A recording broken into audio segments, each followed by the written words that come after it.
कोटिशतं बादोषे कोटो लक्षाणि चित्रिकानि चैवे पंचाशदस्तु सत्संगे तच्छुतं पंचपदं नमामि अर्हन्त भाष्यत्तं गणहृदेव ग्रंथिं शम्मं प्रणमामि बत्ति जित्तो सुनामो विशेषा इच्छाएं मनते सुदबत्ति गौत चालुचु अंगुवंग पैनीय पावड़े परमेश्वर परमामी उपगय जुलिया चे सुत्ते ते द्विधम काई रिंच कालम अच्छीमी पूजीमी मन्नामी नमस्यामी दुख को कम्मखो बोलाओ शुगई गणम क्षमाही मरणम जिनको शपति हो वज्जम नमोस्तु आपरानिक स्वाध्याय बेला मिशी मताचार व्यक्ति का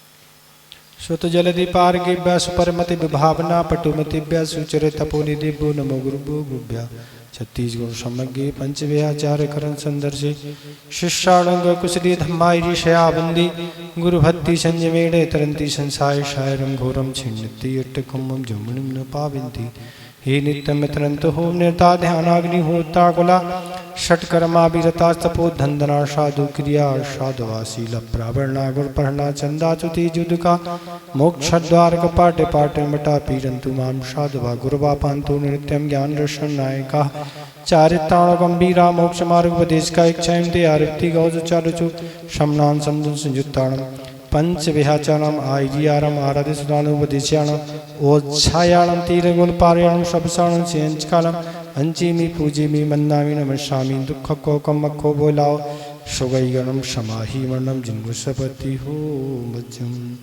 यस्य स्वयं स्वभावाप्ति रभावे कृष्ण कर्मिणः तस्मै संज्ञान रूपाय नभोस्तु परमात्मनि। देवादिदेव खजाराट श्री आदिनाथ भगवान की, आचार्य श्री पूज्यपाद स्वामी महाराज की, आचार्य गुरुदेव श्री विद्यासागर महाराज की, मुनि श्री विमल सागर महाराज की, तीन कम नौकड़े महाराजों की,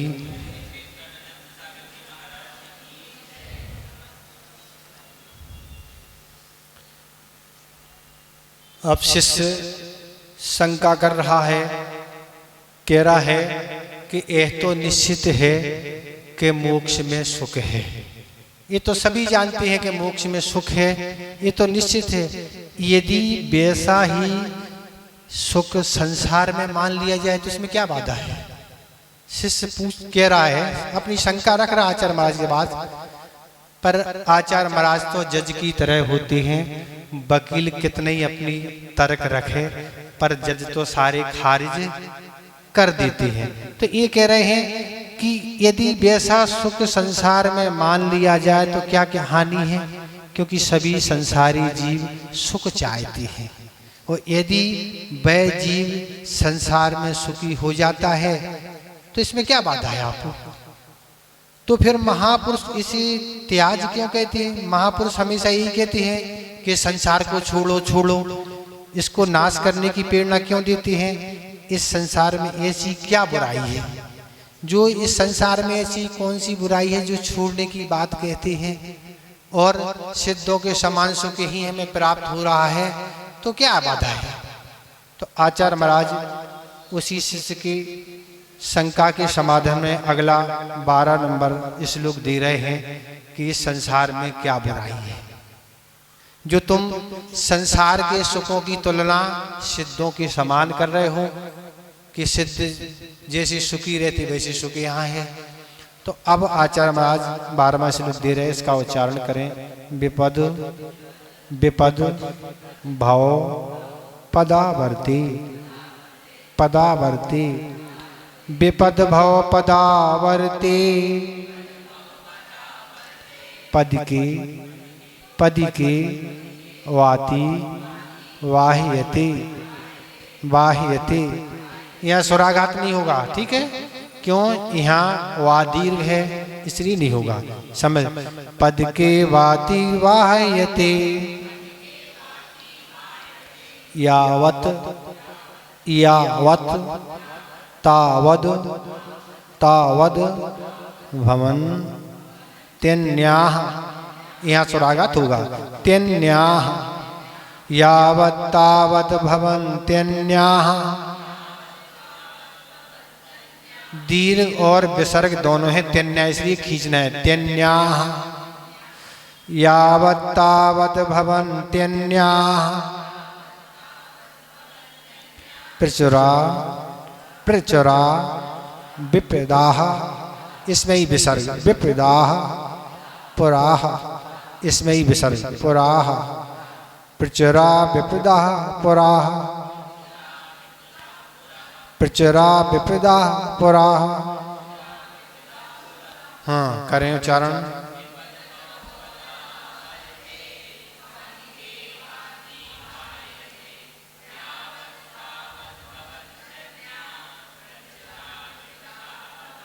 ठीक हो रहा उच्चारण? दीर्घ और विसर्ग दोनों का उच्चारण नहीं हो रहा। तेन्या कह रहे, तेन्याह, तेन्या, यावत तावत भवन तेन्याह। ठीक है? कहाँ पर कठिनाई हो रही उच्चारण में? कहीं कोई दिक्कत हो रही है कोई भी चरण में तो आप पूछ सकते हैं। ठीक से बन रहा सभी से? कहीं को कोई व्यवधान तो नहीं है? नहीं है, अभी तो बैठने में है। हाँ, तैयार। फिर भी आप एक बार चारों चरण सुन लें, फिर कोई आपको कठिनाई लगे तो पूछें। विपद भव पदावर्ते, पद के वाति वाह्यते, यावत तावत भवन्त्यन्याः, प्रचुरा विपदाः पुराः। ठीक है? अब आपको करना तो कर लें उच्चारण।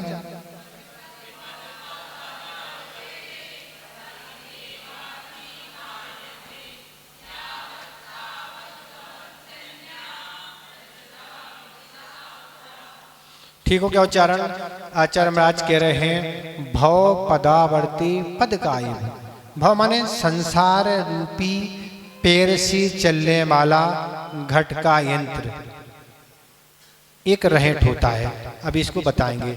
यावत विपद अतिबाह्यते, जब तक ये विपत्ति समाप्ति की ओर होती है, तावत अन्य प्रचुरा विपदा पुरा भवंती, तब तक दूसरी दूसरी बहुत सी विपत्तियां सामने उपस्थित हो जाती हैं। आचार्य महाराज इसमें कहना चाह रहे हैं, जो शिष्य ने शंका की थी कि हम सिद्धों के समान ऐसा सुख मान लें तो इस फिर आपको क्या बुराई है, तो आचार्य महाराज बता रहे हैं कि क्या बुराई है। तो आचार्य महाराज सबसे पहले कह रहे हैं भव पदावर्ती, संसार रूपी पैर से चलने वाला घट का यंत्र। शायद आप लोग नहीं जानते हो, पहले के जमाने में चलता था, अब तो नहीं चलता। एक रहेट कहलाता था। एक रहेट रहता था, जब जो भी किसान खेती करता था वो खेतों में अगर पानी पहुंचाना है तो उसके पास वह रहेट होता था। रहेट क्या होता है? कुएं में ऐसी चेनों की डिब्बी ऐसी लगी रहती है। डिब्बे से डिब्बे, आप मान लें जो गाड़ियों में साइकिल में चेन होती है, तो चेन की जैसे गुटकी होती है वैसे बड़े बड़े डिब्बे 2-2 किलो की लगभग लगी रहती थी, और एक डिब्बा दूसरे डिब्बे से ऐसा जुड़ा है, ऐसी चेन पूरी लगी हुई है। और वह बैलों की सहायता से उसकी राड ऐसी घूमती थी। बैल ऐसे चक्कर लगाते थे, उससे राड चलती थी और राड से वह रहेट चलता था।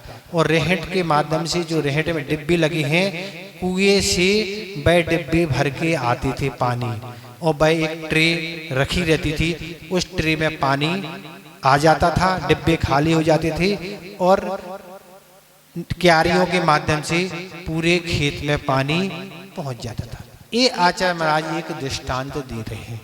पर आचार्यों की युक्ति देखो, उनकी बुद्धि देखो, अपन सबको समझाने का कितना उनने कठोर श्रम किया। कैसे कैसे उदाहरण ने दिए और उसको अवगत कराया कि कर्मों की स्थिति का फल हमें किस प्रकार मिलता है। तो ये कहने वाले हैं कि मैं जिस तरह रहट चलता है तो उसी प्रकार ये कह रहे हैं, क्या कह रहे हैं कि यावत विपद अतिवायति, जब तक एक विपत्ति समाप्ति की ओर होती है, अर्थात एक विपत्ति कोई आई है वह जाने की ओर होती है, तावत अन्य प्रचुरा विपदा पुरा भवंती, तब तक दूसरी दूसरी बहुत सारी विपत्ति सामने उपस्थित हो जाती हैं। रहट का उदाहरण क्या है कि अभी पानी का एक डिब्बा ट्रे में खाली हो गया, पर आप कह रहे कि खाली नहीं हो गया, उसके पीछे में 10-25 और भरे पड़े हैं। आप कह रहे महाराज एक कर्म आ गया बस, अब कुछ बिगड़ने वाला नहीं है, अब तो अच्छा है, सब अच्छा ही अच्छा होने वाला है। पर आचार्य महाराज रहट का उदाहरण दे रहे, एक डिब्बा तो खाली हो गया है, अभी पीछे बिल्कुल लाइन कतार लगी हुई है, और बस एक जैसे ही खाली होगा वो तुरंत आगे बढ़ जाएगा, फिर दूसरा आ जाएगा, फिर तीसरा आ जाएगा, ऐसे डिब्बे डिब्बे पड़े हैं। तो आचार्य महाराज कह रहे ऐसे ही कर्म सिद्धांत में ऐसे उदयावली के माध्यम से क्या है कर्म आती है। उदयावली किसे बोलते हैं? जिससे कर्म जिसमें लगे रहते हैं। जैसे आपकी छत पर सिंटेक्स की टंकी रखी हुई है, वो हो गई सत्ता, पानी भरा है उसमें, वो हो गई सत्ता। और जो आप जिस लाइन से सिंटेक्स के आपके किचन या अन्य स्थानों पर पानी आ रहा है वो है उदयावली। अब आपकी टोटी बंद है पर पाइप लाइन में तो पानी भरा ही है, पूरा भरा है कि नहीं, टंकी से कनेक्ट है, अब पूरा पानी भरा है। इसी तरह आचार्य कहते हैं जिस तरह आपकी उस लाइन में पानी भरा है, इसी तरह उदयावली में पूरे कर्म भरे हुए हैं। यहाँ तो आप टोटी बंद कर दी, पर एक कर्मों की उदय की टोटी कभी बंद नहीं होती, 24 घंटे कर्म का उदय रहता है। आप चाहे सो चाहे रो चाहे कुछ भी करो, 24 घंटे साता असाता पाप पुण्य सब उदय में निरंतर चलती रहती। तो आचार्य महाराज एक उदाहरण यही दे रहे हैं कि इस तरह से क्या कह रहे हैं, उस जैसे डिब्बे भरे पड़े हुए हैं पीछे, इसी तरह कर्म उदयावली में भरे पड़े हैं और निरंतर आ रहे हैं। कौन सा आ रहा है? साता कर्म आ रहा है क्या? सातारा हमारी बुद्धि का विषय नहीं है। एक मिनट में क्या बिगड़ने वाला है पता नहीं, एक मिनट में क्या बनने वाला है हमारी बुद्धि का विषय नहीं। तो आचार्य महाराज कह रहे हैं कि जब तक एक विपत्ति समाप्ति की ओर होती है, और क्या कह रहे हैं, फिर क्या कह रहे हैं, पिछुरा विपदा पुरा, एक नहीं पिछुरा माने बहुत सारी। क्या हुआ? कल सिर में दर्द हो गया चालू, और सिर दर्द होने के कारण सिर फट रहा है, बहुत तीव्र वेदना हो रही है सिर में, ऐसा तड़क रहा है कि अब गिरास अंदर डालना बहुत कठिन है। आचार्य महाराज का एक संस्मरण याद आ रहा, सुनाएंगे अभी तो नहीं। तो इस तरह से गिरास डालना मुश्किल है, और न पढ़ने में मन न किसी कार्य में मन, कोई नहीं, बस अभी तो सिर की वेदना ही वेदना दिख रही है। और अब वह सिर दर्द सुबह चालू हुआ, शाम तक भी बराबर बना हुआ है। अब ऐसा लग रहा है कि कुछ कम होगा, और रात्रि भर में ऐसा लगा कि कम होके कल तक समाप्त हो जाएगा, पर वह समाप्त तो नहीं हो रहा है, बस कम उम्र की है। एक विपत्ति समाप्ति होती है बहुत सारी, कि वह कल सुबह तक सिर दर्द तो ठीक नहीं हुआ, क्या करे बहुत विपदा पड़ा, फिर कमर दर्द चालू हो गया, फिर क्या हो गया, पेट दर्द और भी चालू हो गया, पेट दर्द होने लगा, अब तो भोजन ही नहीं कर सकते, क्या करें, और क्या हो गया है, बीपी भी लो होने लगा है, अब चक्कर आना चालू हो गए हैं, क्या हो गया है, और सर्वाइकल अलग परेशान कर रहा महाराज, बिल्कुल ही गर्दन क्या है पट्टा लगाना पड़ रहा है, और यहाँ करो तो दर्द हो रहा है। तो आचार्य महाराज कह रहे हैं एक विपत्ति समाप्ति की ओर है, अभी हो नहीं पा रही, 4-5 आ गई है, क्या करोगे अब? ऐसी असाता कर्म का उदय आचार्य महाराज कह रहे जैसे इस कुएं में पानी भरा है, ऐसी सत्य में कर्म भरे पड़े हुए हैं जो हम सब ने अनादि काल से किए हैं, जिनका जो समय होगा सो उदय में आएंगे। अब ऐसा हो गया, अब ये 4-5 चालू हो गए, अब ये धीरे धीरे 10-20 दिन में ठीक होंगे। अब क्या हो गया, अब बस सीढ़ी से उतर रहे थे, स्लिप हुए, पैर फ्रैक्चर हो गया। क्या करो, अब पैर फ्रैक्चर हो गया और धीरे धीरे अब उसकी परेशानी हो रही, व्यापार में दुकान पर आना जाना, भोजन आदि खाना आदि ऐसे ऐसे वह ठीक नहीं हुई है। बच्चा गिर गया, वह फिसल गया, उसको भी अब फ्रैक्चर हो गया। ऐसी अनेक प्रकार की अब बच्चे की भी स्कूल कोचिंग आदि की तरह तरह की बहुत सारी दिक्कतें हैं अब। और फिर इस तरह से ऐसी ऐसी परेशानी हो गई। और क्या हो गया, एक्सीडेंट हो गया, कभी अड़ोस पड़ोस में झगड़ा हो गया। अब कहते हैं एक साथ साहबी हमारे ही ऊपर टूट रही हैं। अरे आप ही ने तो एक साथ असाता का खूब बंद किया ना, तो वो तो टूटेंगी ना, वो तो आएंगी। सभी पाक निर्जरा उसे ही कहते हैं, बस समय पर लगे हैं। कर्म सिद्धांत के अनुसार बंद कैसा क्या होता है, तो जिस समय कर्मों का बंद होता है उसी समय कर्मों का बंटवारा हो जाता है। कौन कर्म को कितने प्रदेश मिलेंगे, कहाँ कैसी स्थिति बनेगी, किसका उदय कब आएगा, बिल्कुल फिक्सेशन हो जाता। जैसे आप बैंक से लोन लेते, उसमें किस्त फिक्स हो जाती कि एक किस्त आपको 1 महीने बाद 1000 रुपये भरना पड़े। ऐसे ही कर्मों की किस्त फिक्स हो जाती कि इतने बाद अब उदय में आएंगे, फिर ये आएंगे, आते हैं।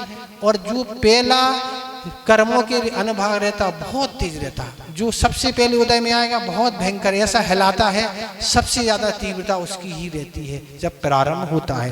तो ये कहने वाले हैं कि इस तरह से। और फिर महाराज गर्मी बहुत पड़ रही है, अब तो हम सूख ही गए हैं, वजन घट रहा है बहुत, रात में मच्छर भी हैं, और क्या है यहाँ लाइट की कटौती भी चल रही है, रात में नींद नहीं आ रही, बच्चे भी परेशान कर रहे हैं। अब गर्मी धर्मी धीरे जाने वाली है, अब गर्मी जाके बारिश शुरू हो गई। अब बारिश में और महाराज दिक्कत हो गई, ठंडक तो हो गई पर क्या है कपड़े ही नहीं सूख रहे।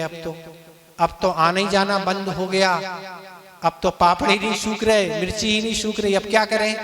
तो अब बारिश की अलग परेशानी है। एक मौसम की अनुकूल प्रतिकूलता गई, दूसरी की प्रतिकूलता, बारिश गई, अब महाराज ठंडी आ गई, अब क्या करें। तो ये आचार्य महाराज ये कहने वाले हैं कि ये सारी एक विपत्ति समाप्ति की ओर है, पर वो अभी समाप्त नहीं हुई, अनेकों आके टूट पड़ी हैं। अब टूट पड़ी है तो क्या कहेंगे, तो व्यक्ति बहुत ज्यादा परेशान हो जाता है। और क्या कहते हैं, अब धीरे धीरे ये भी परेशानी जाती है। अब छापा पड़ गया महाराज, अब क्या है पुलिस ही ले गई, अब क्या करेंगे। अब घर वाले तड़प रहे हैं, घर वाले भी परेशान हैं। तो इस तरह से अनेक प्रकार की स्थिति बनती है और जैसे तैसे अनेक प्रकार के और भी विपत्ति समय समय पर आती ही रहती हैं। तो इसलिए आचार्य महाराज ये कहने वाले हैं कि एक विपत्ति समाप्ति की ओर होती है और दूसरी अनेकों अनेक विपत्ति आके खड़ी हो जाती हैं। तो शिष्य से यही कह रहे हैं कि तुम कह रहे कि हम ही सिद्ध में होते सुख है मोक्ष में, पर हम ही सुख मान ले। अब सुख मान लें, असाता की बाढ़ आ रही है, ये तो मनुष्य गति की बात है, पर उन नारकियों की क्या स्थिति है। यहाँ तो फिर भी असाता आ गई है, पर असाता कभी परिवर्तन होके साता में आ जाती है और हम विशुद्धि के माध्यम से उस असाता को साता रूप में परिवर्तन कर सकते, पर नारकी तो कुछ कर नहीं सकती। उस असाता कर्म को साता में कर ले, कुछ नहीं होना, वहां क्षेत्र ही ऐसा है। तो ये सब कहने वाले हैं कि इस तरह से आचार्य महाराज कहने वाले हैं कि तुम यहाँ सुख की कल्पना कर रहे हो, बिल्कुल कल्पना मत करो। मनुष्य गति में भी जिनके पुण्य कर का उदय है वह सुख शांति से रह रहे हैं और कुछ कर पा रहे हैं, पर जिनको असाता कर्म की उदीर्णा तीव्रता चल रही है उनसे पूछो। मनुष्यों में उन अस्पतालों में व्यक्तियों की देखो क्या दशा है, वही तो नरक है। अभी तो यही नरक का उदाहरण ले लो ना, ऐसा पैर ऊपर खड़ा है, किसी की गर्दन लटकी है, कितनी परेशानी बेचैनी में है, हर तरह की परेशानी है। ये सब सारे दृश्य अपने वैराग्य के लिए कारण है, ये सब असाता के लिए उदाहरण है। और एक सुख शांति से रह रहे हैं, ये सब स्वर्गों के सुख के लिए कारण है। तो आचार्य महाराज कहते हैं ये भैया पंचम काल है, और पंचम काल का नाम है दुखमा काल। अब तुम सुख की कल्पना कर रहे हो, उसका नाम ही दुखमा काल है। अभी दुखमा काल है, तो दुखमा काल में दुख मिलेगा, और दुखमा और छठा आ जाएगा, फिर क्या होगा महाराज? फिर तो क्या है, एक एक हाथ के आदमी होंगे, बस इतने ही रहेगी हाइट, इतने, बस इससे ज्यादा हाइट नहीं मिलना उनकी। नरक और तिरंची से जाना वहीं आना, ये उनकी आवागमन की स्थिति रहेगी। तो ऐसी स्थिति रहेगी कि आचार्य महाराज कहते हैं कि अगर इस काल में तो कोई क्या है, हंसमुख व्यक्ति, प्रसन्न व्यक्ति मिल ही रहे, पर छठे काल में तो कोई हंसने वाली मुद्रा मिलने वाली नहीं, इतना दुख आने वाला है, ऐसी सारी तीव्रता है। तो ऐसे छठवें काल में, यहाँ तो अभी आपके यहाँ लाफिंग क्लब है, लोग हंसते हैं, कार्यक्रम बनाते हैं, पर वहाँ कोई लाफिंग क्लब छठे काल में मिलने वाले नहीं हैं। बहुत सारे मनोरंजन के साधन हैं जिनमें हंस लेते हैं, पर छठे काल में ऐसी तीव्रता आने वाली है कि वहाँ कष्ट ही कष्ट होगा, ये स्थिति बनेगी। आचार्य महाराज ने एक प्रसंग में एक बार राम का उदाहरण दिया था कि देखो असाता कर्म कैसी आती है। कि राम का जब जन्म हुआ, अपने पिता माता जनों के साथ रहते थे, उन्हें कोई दिक्कत नहीं थी, अच्छे से रहते थे। पर जैसे ही विवाह हुआ, सीता का आना हुआ, बस असाता शुरू हो गई। क्या शुरू हो गई असाता? कि अब क्या हो गया, परिस्थिति ऐसी बन गई कि वनवास जाना पड़ा। जो राजघराने में रहने वाले व्यक्ति हैं, जहां सारी नौकरों की हर तरह की सुविधा हैं, वह एक वन में जाके अपना जीवन व्यतीत कर रहे हैं। हर तरह की व्यवस्था जुटाना, भोजन आदि करना, सारे यहाँ सब व्यंजन मिष्ठान सब मिलती थी, सब कुछ होता था। पर वहाँ के तत्संबंधी जैसी जो व्यवस्था बनाना, सो बनाना, बन गई तो बन गई, नहीं बनी तो कोई बात नहीं। तो इस तरह से वहां राम की स्थिति है कि अब जंगलों जंगलों भटक रहे, कुछ समय व्यतीत हुआ, रह रहे थे, फिर एक आपत्ति शुरू हो गई, सीता का हरण हो गया। अब क्या हुआ, एक विपत्ति पर, अभी तो वनवास में है ही, अब ये विपत्ति खड़ी हो गई, तो बहुत ज्यादा संक्लेश का कारण बन गया। बहुत ज्यादा संक्लेश था कि ऐसा कौन व्यक्तित्व है, और बहुत लोग के सहयोग से वह भी प्राप्त की, यो दादी करना पड़ा, सब कुछ करना पड़ा। और जैसे यहाँ से पूरा हुआ वनवास आदि का समय, फिर लवकुश से युद्ध करना पड़ा, वो भी एक कारण था। फिर घर पहुंचे, सीता पर अपवाद लग गया। ये समस्या पे समस्या है, अपवाद लग गया, तो अपवाद के बाद उनको दंडक वन में भेजना पड़ा, और वहां उसने भी अपना कुछ सहन किया। फिर यहाँ आने के बाद उसी बीच लक्ष्मण का भी वियोग हो गया, वही भी एक बहुत बड़ा टेंशन था। और इस तरह अग्नि परीक्षा आदि के कारण ऐसे सारे के सारे वियोग असाता कर्म में सहन करने पड़े। तो बड़े बड़े महापुरुषों पर भी ये सारी विपत्ति आती हैं। महापुरुष तो ठीक है, बड़े बड़े तीर्थंकरों को भी ये सब कुछ सहन करना पड़ा। कर्म तो कर्म है ना, पक्षपात की कोई। तो आचार्य महाराज कहते ऐसी सारी विपत्ति हैं, तो ऐसे महापुरुषों का वर्णन पढ़ने से प्रतिमानुदी ऐसे अपन को साहस मिलता है, और एक अपन को विवेक जागृत होता है कि ऐसी परिस्थिति में हमें क्या करना चाहिए। विचार करो आप। पर क्या है, किसी भी परिस्थिति में राम ने धर्म में कोई समझौता नहीं किया, पूरी दृढ़ता के साथ धर्म का पालन किया। वहां भी बर्तनों के अभाव में मिट्टी के बर्तनों से आहार दी, और वहां भी भैयावृत्ति की। भाई भैयावृत्ति का प्रसंग कभी सुनाएंगे, अभी तो नहीं क्योंकि समय निकल जाएगा इसी में। तो इस तरह से अनेक परिस्थिति से जूझते हुए भी उनने धर्म को नहीं छोड़ा, धर्म पर दृढ़ता रही, और अपना कर्तव्य का पालन करते अंत समय में उस दिगंबर मुद्रा को धारण करके कहाँ मोक्ष पधारे। तो तो ये महापुरुषों की जीवनी पढ़ने से साहस मिलती है। महाराज हम ही पर सब असाता कर्म टूट रहे हैं और तो कोई पे दिक्कत नहीं, हम पे नहीं। भैया जिसका जो स्टॉक है उसी पे तो टूटेगा। आपका बोया है, आपका आएगा। आपने जो या बोते समय यह ध्यान नहीं दिया। तो इस तरह की परिस्थितियां सब बनती हैं कि सीता पर भी यही स्थिति हुई कि उसको भी यही स्थिति कि उसको भी घर में अमन चैन थी और यहाँ के जंगलों में, और ऐसी स्थिति में फिर जंगल में रहना पड़ा अपवाद के कारण। लव को शादी को लेके अग्नि परीक्षा भी हुई और भी अनेक प्रकार के, पर अंतिम लक्ष्य अच्छा रहा। दीक्षा होके और अपनी दीक्षा होके क्या हो गया, पास होके आर का दीक्षा करके अब सुनते हैं कि वह 12वें या 16वें स्वर्ग, दोनों स्वर्गों का दो आचार्यों के दो मत हैं, कोई 12वें का कोई 16वें, दो स्वर्ग मानते, पर बते हैं आगे उनको गणधर बनना है। अब गणधर बनना है तो निश्चित है उसी भाव से उनकी मुक्ति होना है। तो महापुरुषों की ये कार्य कर्तव्य होते हैं कि असाता कर्म होते हुए भी अपने लक्ष्य पर लगे रहते हैं। विपत्ति अपना काम करती है पर अपनी दृढ़ता, अपना संकल्प, अपना लक्ष्य काम करते हुए उस लक्ष्य को प्राप्त कर ले। तो ऐसी कथाओं को पढ़ने से वर्तमान होगा, आप पढ़ेंगे पद्म पुराण आदि, तो उनकी ये स्थिति होगी। अब हम नहीं पढ़ेंगे तो क्या होगा, बस यहाँ वहाँ की गप्पे होंगी, यहाँ वहाँ के काम होंगे।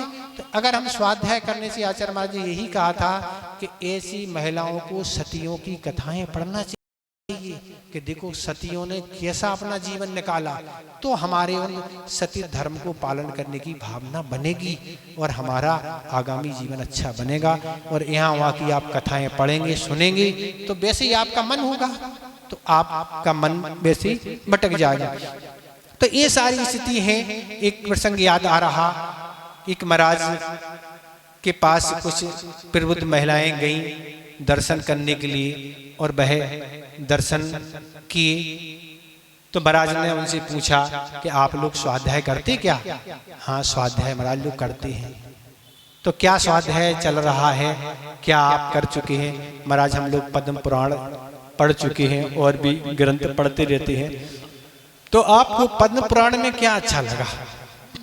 पद्म पुराण आपने पढ़ा, क्या अच्छा लगा उसमें? कोई चीज अच्छा? महाराज हमें तो पद्म पुराण पढ़ने में सबसे अच्छा सीता का चरित्र अच्छा लगा। क्यों अच्छा लगा? आप इतना प्रभावित हुए? हम तो सीता के चरित्र बहुत अच्छा लगा। क्या अच्छा लगा उसमें? हम तो चीज आपकी बात सुन के बहुत हमें आश्चर्य हो रहा है। सीता पर तो इतनी विपत्ति, आप कहते हैं कि सीता का क्या अच्छा लगा?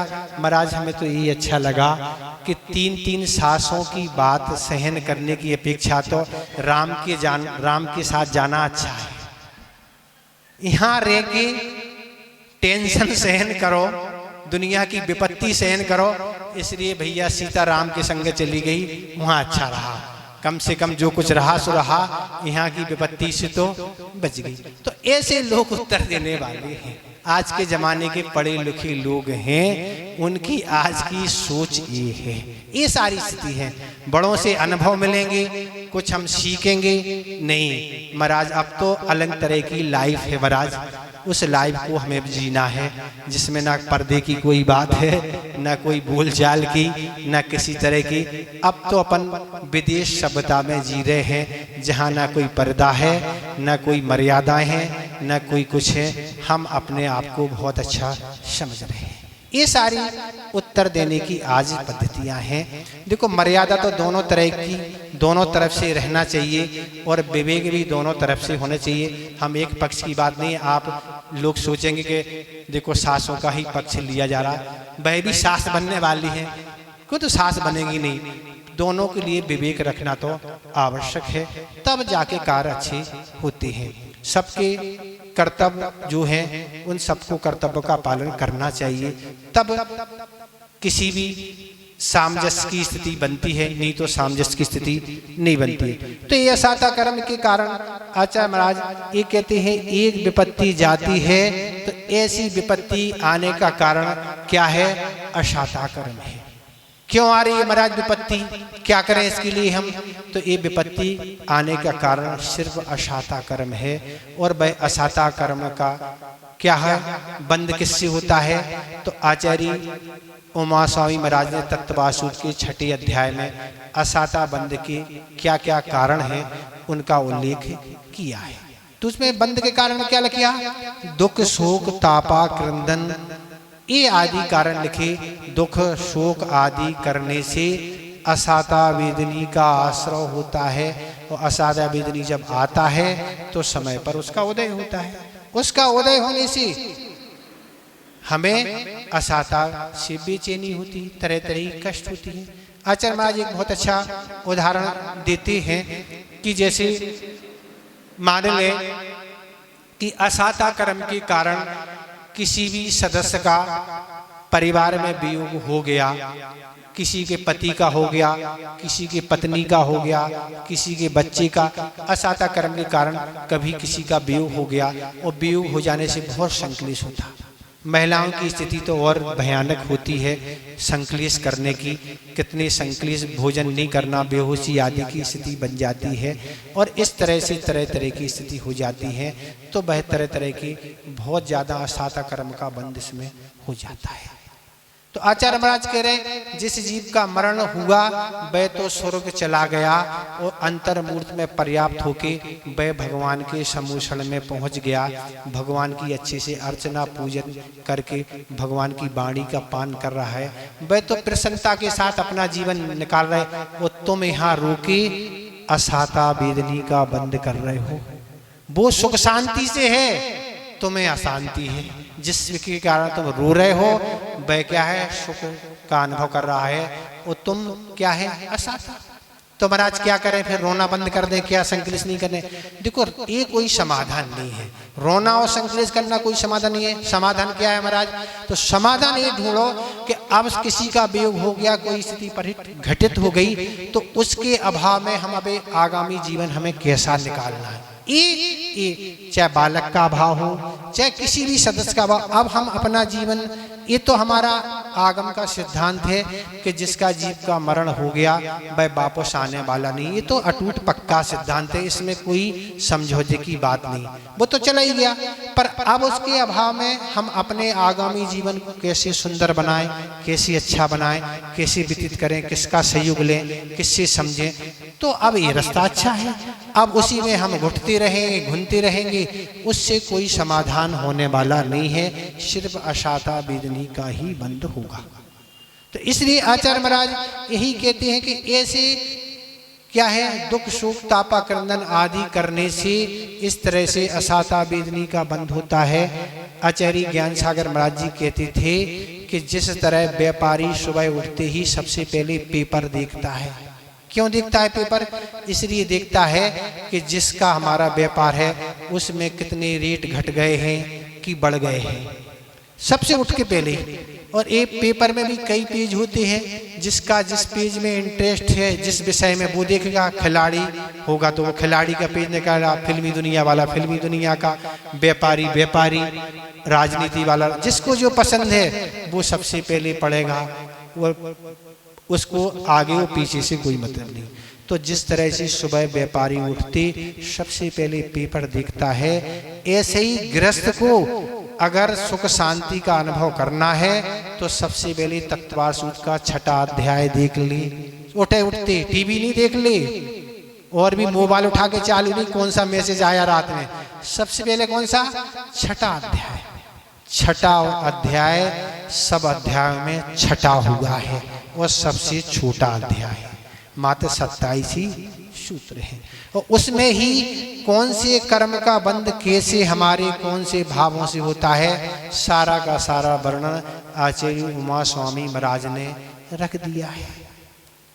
ज्ञानावर्णी का काय से, दशावर्णी काय से, 4 आयुओं का काय से, साता का काय के सारे कारण कौन से कर्म का कौन से भावों से बंध होता है सो रख दिया। अगर 6 अध्याय याद आ गया, नीच कूद का बंध काय से होता, उच्च कूद का काय से होता, तीर्थंकर प्रकृति कैसे बंधती है, सारे उसमें ये प्रसंग आचार्य महाराज ने रखे हुए। तो इस तरह से आचार्य महाराज ये कहते हैं कि भाई 6 अध्याय देख लो। महाराज कहाँ है 6 अध्याय का समय? महाराज कितने 6 अध्याय देखना पड़ते हैं, क्या क्या काम रहते हैं। यहाँ क्या है, लेट रात में सोना, तो सुबह उठती नहीं समय से, तो फिर जल्दी जल्दी पड़ती है। बेड टीवी चाहिए, किसी को कुछ चाहिए, किसी को नाश्ता, किसी को कुछ।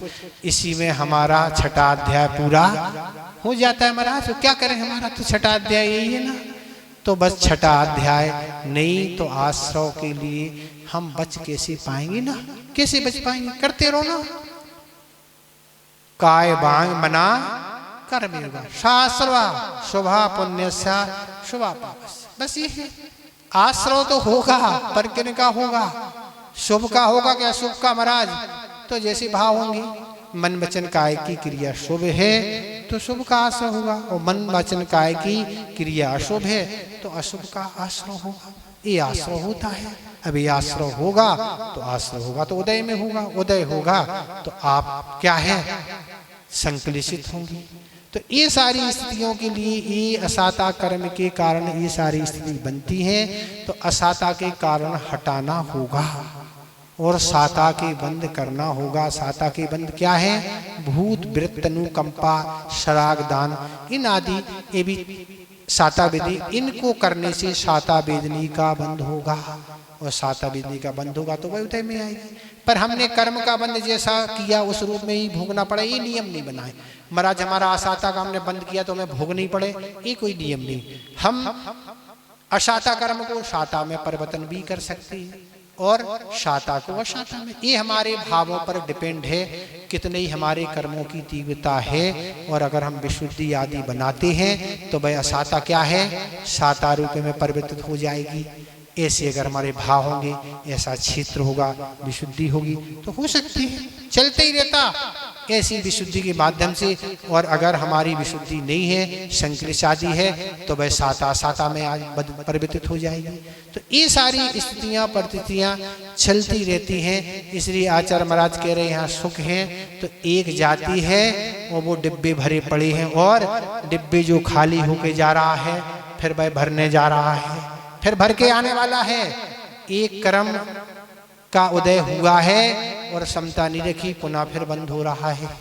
ये हमारी उस रहट की तरह इस संसार की यात्रा निरंतर जारी है, चल रहा है, चलता रहेगा। कभी इसका कोई अभाव होने वाला नहीं है जब तक हम विवेक बुद्धि से काम नहीं करेंगे।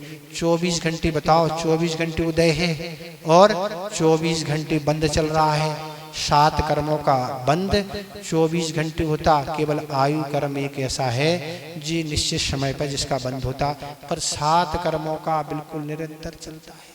कैसे बंद, तो गोमठ सार कर्म कांड में आचार्य नेमीचंद महाराज ने एक उदाहरण दिया कि कर्मों का बंद कैसे होता है। तो उन्होंने एक उदाहरण दिया है कि जैसे एक लोहे का गोला है और लोहे का गोला अगर अग्नि पर गर्म करके उसमें अगर पानी में डाल दिया जाए तो जैसे ही पानी में उसको डाला जाता है वह गर्म लोहा पानी को चारों ओर से खींचता है। इसी तरह जैसे ही आत्मा ने कोई भी भाव किए उस लोहे की तरह कर्मों बरगना का आश्रय यूं होता है, 24 घंटे चल रहा है। ये सारी स्थिति है। तो अगर हम अपने भावों में विशुद्धि बढ़ाएं, अपने जीवन को धर्म ध्यान से जोड़ें, अच्छे कार्यों से जोड़ें, तो वही कर्म परिवर्तन होके अच्छे रूप में आ सकता है और अशुभ कर्म से बच भी सकते। दोनों लाभ, यहाँ अशुभ का बंद नहीं होना और यहाँ अशुभ शुभ रूप में उदय में आना। जितना हम पुरुषार्थ कर सकते तो करें। अब फिर क्या करेंगे, तो फिर तो करना आप ही को है। ज़्यादा समय यहाँ हो जाएगा, अभी तो विषय पूर्ण करना है। कितनी हम इसकी व्याख्या करें, कोई व्याख्या का कोई क्या है, कोई बाउंडेशन नहीं। वो तो आप ही व्याख्या अपने मन में करें, चिंतन में करें, लगाएं, युक्तियां लगाएं तो उसका समाधान होगा। हमारी युक्तियां लगाने से क्या होगा, हम तो चलते फिरते सोचते ही रहते। हम तो आहार में इस श्लोक को ले लिया, आहार में सोचते रहे इस श्लोक को, कहीं भी चलता रहता है, ऐसा कोई समय नहीं। हम तो यही सोचते रहते, देखो क्या स्थिति है। इस श्लोक को हम हमेशा सोचते रहते कि देखो कभी भी कोई समस्या खड़ी होने वाली है, हो जाएगी। हम कुछ नहीं कर सकते, हम इतना कर सकते कि अपने भावों को अच्छा बना सकते हैं। तो कह रहे हैं ये तो विपत्ति है, और भी अनेक प्रकार के दुख हैं। आगंतुक दुख भी होते हैं। आगंतुक दुख है, अचानक बिजली गिर गई, हाथ पैर टूट गए और वस्तुएं नष्ट हो गई, ये आगंतुक। छत का गिर जाना, छत गिर गई, दब गए, मरण हो गया। दीवार गिर गई, मरण हो गया। और कोई ऐसे आगंतुक दुख। और मानसिक दुख, मानसिक दुख भी क्या है? अपवाद लग जाना। कोई भी चरित्र संबंधी किसी का अपवाद लग गया, अब तो मंदिर जाना ही कठिन है, किसी भी सामूहिक कार्यक्रम में भाग लेना ही मुश्किल है। क्यों? भली लोग कुछ कहें चाहे नहीं कहें, पर हमें तो अब शर्म आ रही, लोग हमारी ओर ही देख रहे हैं। कोई भी अपवाद लग गया, बस यही चर्चा का विषय यही बना है। वो ही है, देखो देखो वो है, हम उंगली नहीं उठा रहे, मुख नहीं, वो देख लेंगे ना, देखो आप वो बैठे, वो उनके पीछे बैठे हैं। तो इस तरह के अपवाद भी लग जाते हैं, जिससे मानसिक संक्लेश होता है, टेंशन बना रहता है। रात दिन अनेक प्रकार के चोरी आदि, हिंसा आदि के अनेक प्रकार के ऐसे मानसिक दुख भी होते हैं। जैसे अंजना पर लग गया और सीता पर भी लग गया। सीता ने उस जन्म में तो नहीं किया, पूर्व जन्म में किया था, पर उसके चरित्र में किसी तरह की कोई मलिनता नहीं थी, पर पूर्व कर्म के उदय में आ गया। अपन ही कहेंगे कर्म, तो कर्म तो चलते ही रहते ना, कितने डले हैं अपने, क्या है कोई पता नहीं। बैलेंस एक बार डलाया जाता है, पर खर्च महीने करते रहो। कर्म एक बार बंद होता है बैलेंस की तरह, और खर्च ऐसे ही करते रहो, मतलब उदय शिफ्टों में आता रहता है। एक भाव नहीं, अनेक भाव में, एक ही भाव सूत्र में आप लोगों ने पढ़ा होगा इस विषय को। तो इस तरह से अनेक सेल टैक्स, इनकम टैक्स, अनेक तरह की सरकारी परेशानियां होती है। मानसिक। तीसरा नंबर स्वाभाविक तो क्या है? भूख प्यास की व्याकुलता समय समय पर होती रहती है। रात शाम को नहीं मिला, अंथो नहीं कर पाए, रात में वेतन उपास है, एकासन है, अनुकूलता भोजन की नहीं मिली, कितनी बेचैनी है। ये भी सब स्वाभाविक दुख हैं, ये होते ही रहते हैं। गर्मी के कारण प्यास अधिक सताती है, तो महाराज फिर जीरा मन खाना छोड़ दें तो नहीं सताएगी। चौथा नैमित्तिक दुख क्या है? शीत लहर आदि होती है, जब बर्फ हिमपात होता है कश्मीर आदि में, सर्दी बढ़ जाती है। कितनी बढ़ जाती है? फिर तो बहुत ऊपर से नीचे पूरा कसना पड़ता है, फिर भी हवा कहाँ से जाती पता नहीं। अतिवृष्टि, अति बारिश हो जाती है तो भी दिक्कत है। क्यों? अति बारिश से सारी व्यवस्थाएं ठप हो जाती हैं, जहां देखो वहां ही पानी हो जाता है। पांचवा क्षेत्र दुख है। क्षेत्र दुख ऐसे प्रदेशों में रहना जहां सर्दी अधिक पड़ती है, सर्दी सर्दी रहती है। ऐसे प्रदेशों में रहना जहां गर्मी गर्मी ही पड़ती है। ऐसे बर्फीले क्षेत्र में कुछ लोग रहते हैं जहां ठंडी रहती है, माइनस टेम्परेचर जहां रहता है।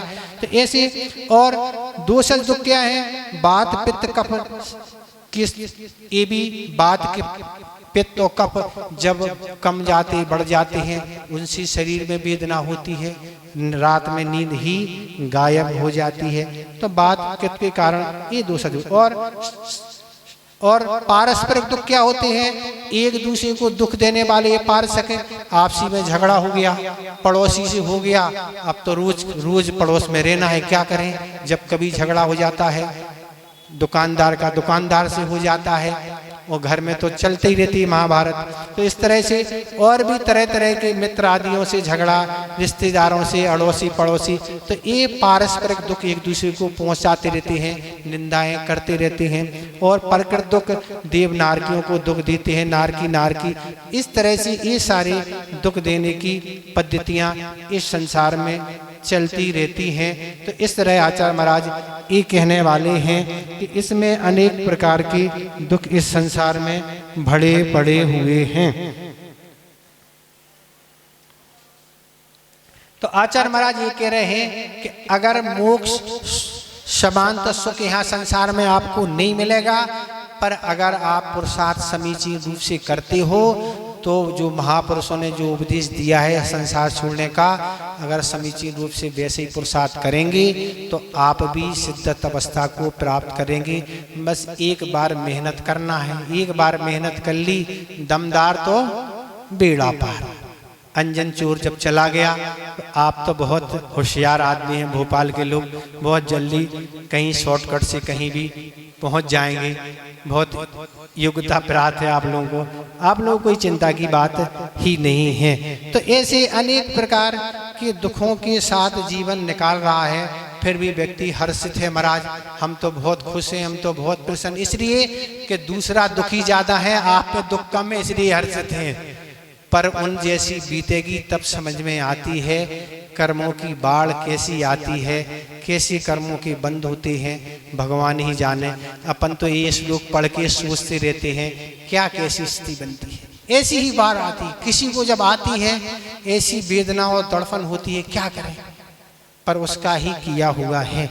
तो कर्म बंद कैसे होते हैं, एक छोटा सा कथानक और आपको सुना दें, क्योंकि घड़ी लगभग अपनी समाप्ति की ओर जाने वाली है, संस्मरण भी आपको सुनाना है।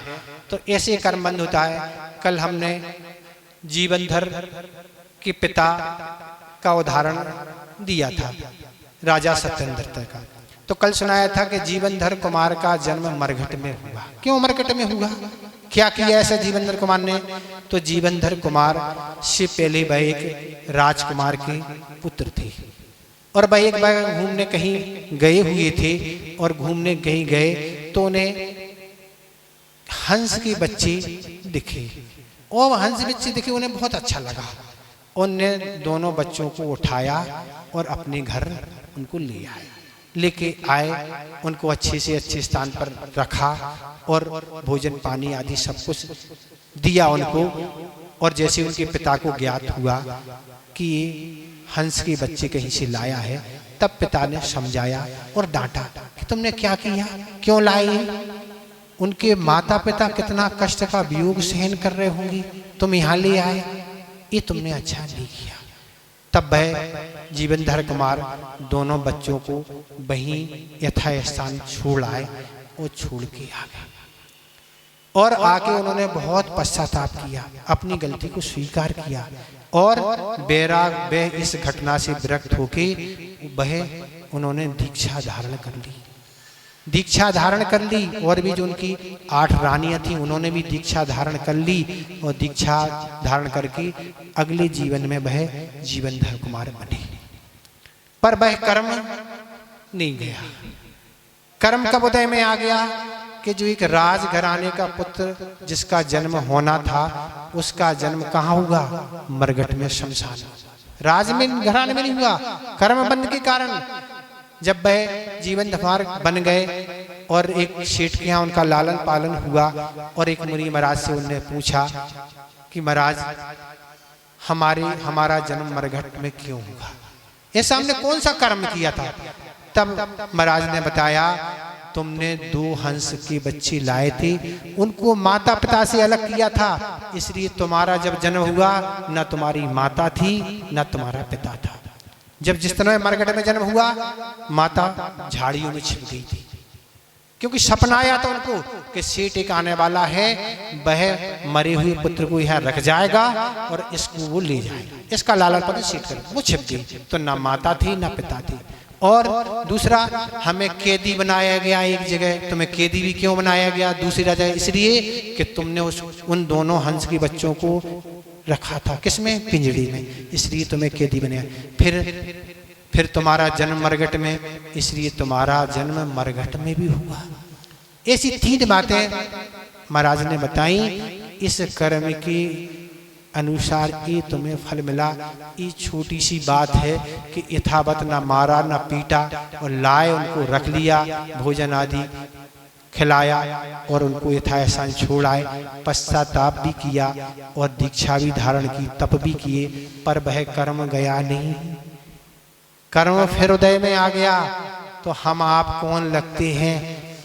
ये तो उनके जीवन की एक घटना है, पर इस संसारी प्राणी कैसी इतनी घटनाएं किस किस को बंद करता है, क्या क्या नहीं करता है।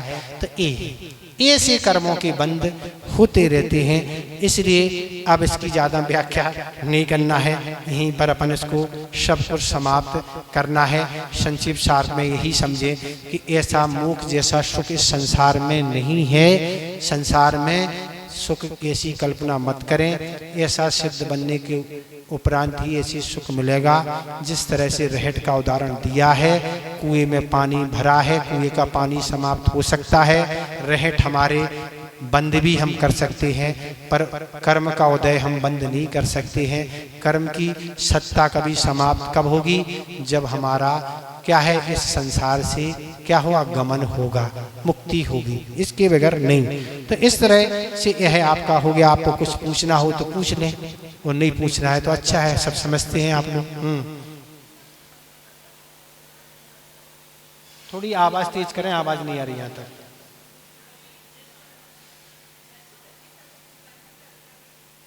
निर्जरा भी प्रति समय निर्जरा भी होती है।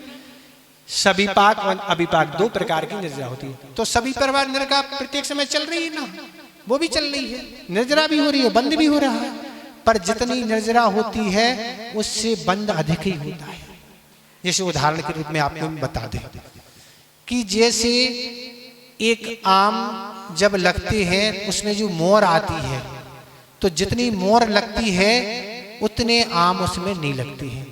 जब हवा चलती है तो उससे मोर हवा से झड़ जाते हैं, कुछ पत्थर आदि मारने से झड़ जाते हैं। जितनी जिस समय मोर लगी थी उतनी क्या है, उसमें आम नहीं आ पाते, झड़ ही जाते मोर, तो आम कहाँ से आएंगे? आम बहुत थोड़ी मात्रा। इसलिए जितना हमने कर्म का बंद किया था बहुत ज्यादा, तो पश्चाताप आदि तप आदि से झड़ जाता, उतना तो उदय में आया था नहीं। पर प्रत्येक समय निर्जरा चलते हुए बंद बहुत अधिक मात्रा में होता है।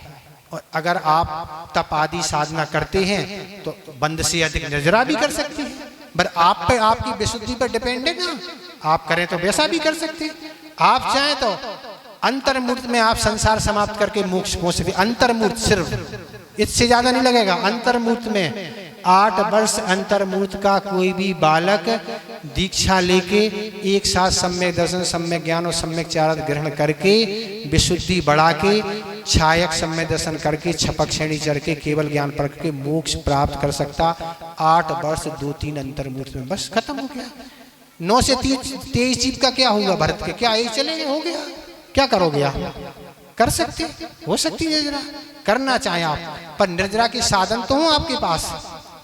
हम धर्म ध्यान 24 घंटे में कितनी देर करते ये बताओ, वो कितना मन टिकता उसमें? तो बंद अधिक हो रहे कि निर्जरा? आचार्य महाराज ने गृहस्थों की निर्जरा गज स्नान की बात बताई। हाथी होता है, स्नान करने घुसता है कहाँ? तालाब नदी में, वो बस जैसे ही बाहर निकला सूड़ में मिट्टी भरी फिर डाल ली, बराबर हो गई। ऐसी गजना स्नान बत होती है गृहस्थों की निर्जरा, ऐसी आचार्य ने उल्लेख किया। ठीक है, और किसी को कुछ तो नहीं पूछना?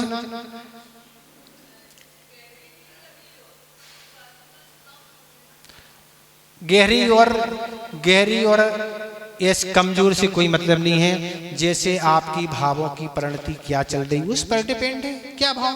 गहरी नींद में अच्छे भाव हो सकते और हल्की नींद में भी बुरे भाव हो सकते हैं। नींद से गहरी उससे क्या मतलब?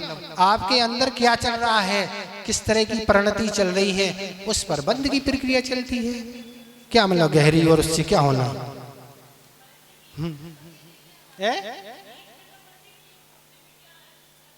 नहीं रखता तो क्या करें? प्राय करके जो दिन में ही चर्चाएं आदि होती हैं वो ही स्वप्न आते हैं। इसलिए अच्छी अगर संगति में रहें, अच्छे कार्यों में दिन भर व्यस्त रहें तो सपन भी उसी तरह के प्राय करके आते हैं। पता तो नहीं पड़ता, पता नहीं पड़ता तो दिन में सावधान रहें तो रात में अपने आप सावधान हो जाएंगे। क्या करोगे और क्या उपाय है उसका?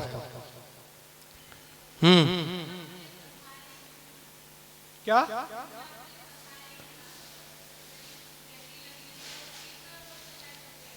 कसाई कोई युक्ति नहीं है कि 3 दिन लगी है तो तीप कसाई, कोई बल ये कोई युक्ति नहीं है ना। कुछ लोगों को आती है तीप निद्रा, कोई को नहीं आती है। क्या निश्चय कसा है?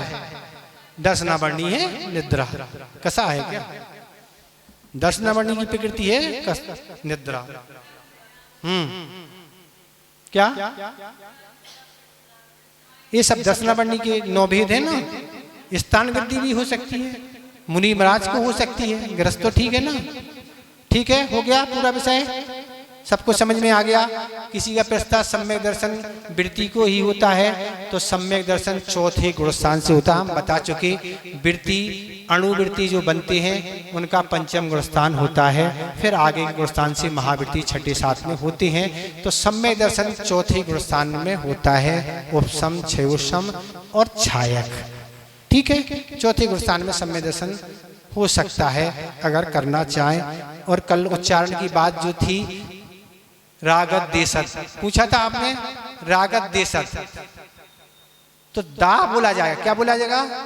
पहला अक्षर बोला जाता है रागत देशत, दा, रागत देशत, वहां भी दा। जो स्वर में जो व्यंजन में पहला अक्षर रहेगा वो बोला जाएगा। दो व्यंजन एक साथ हैं, पर जो पहला है उसको बोला जाएगा, दूसरे को नहीं। ठीक हो गया? समझ में आ गया? अब अच्छे से ठंडे दिमाग से अच्छे से आप जाके सोचते रहो कि हम अब कहाँ साता वेदनी से बच सकते हैं, संकट से बच सकते हैं। नहीं तो इस संसार से छुटकारा प्राप्त होना बहुत कठिन है।